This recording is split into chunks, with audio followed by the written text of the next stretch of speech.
ความรุนแรงบ่เป็นเรื่องของคนคนหนึ่งแต่มันเป็นเรื่องของพวกเราทุกคนในสังคมทุกๆมือ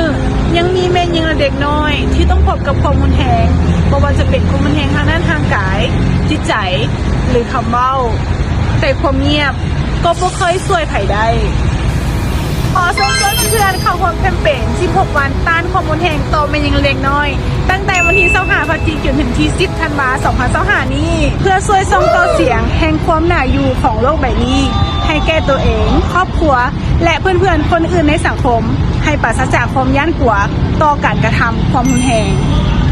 มาร่วมแบ่งปันเรื่องราวของทางจากการกระทำความรุนแรงหรือความเจ็บปวดที่เคยได้รับเพื่อส่งต่อพลังให้แก่เพื่อนคนอื่นในสังคมผ่านสื่อโซเชียลมีเดียพร้อมติดแฮชแท็กปราศจากความย่านหรือ without fear